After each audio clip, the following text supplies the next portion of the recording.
આજરોજ Majalpur sports complex ખાતે ભરતી પ્રક્રિયા ચાલુ છે. ઇન્ટરવ્યૂ માટે લોકોને આમંત્રિત કરેલા અગાઉથી.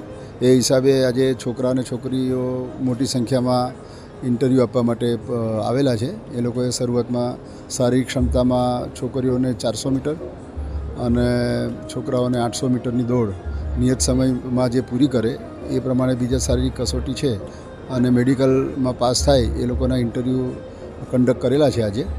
અને પછી આમાં સિલેક્ટ કરીશું યોગ્ય રીતે કેવી રીતે ઊભા રહેવું, કેવી રીતે ટ્રાફિક નિયમન કરવું એની તાલીમ અપાશે અને વડોદરા સિટીમાં ટ્રાફિક નિયમન માટે ટૂંક સમયમાં ઉપયોગમાં લેવામાં આવશે. માનનીય પોલીસ કમિશનર અને ચેરમેન VTT શ્રી નરસિંહા કુમાર સાહેબના માર્ગદર્શન હેઠળ વડોદરા શહેરમાં ટોટલ ટ્રાફિક બ્રિગેડના 900 જેટલા મહેકમ વડોદરા શહેરમાં ધરાવે છે. તેમાં ખાલી પડેલ જગ્યા ભરપાઈ કરવા માટે ટ્રાફિક બ્રિગેડની ભરતીનું આયોજન આજરોજ માજલપુર સ્પોર્ટ કોમ્પ્લેક્સ ખાતે થયેલ છે. વડોદરા શહેરમાં ભૌગોલિક પરિસ્થિતિને ધ્યાને રાખતા ભવિષ્યમાં વડોદરા શહેરમાં સારામાં સારું ટ્રાફિક નિયમન મેનેજમેન્ટ થાય એવા શુભ હેતુથી આજે ટ્રાફિક બ્રિગેડ ભરતી 2025નું આયોજન થયેલ છે.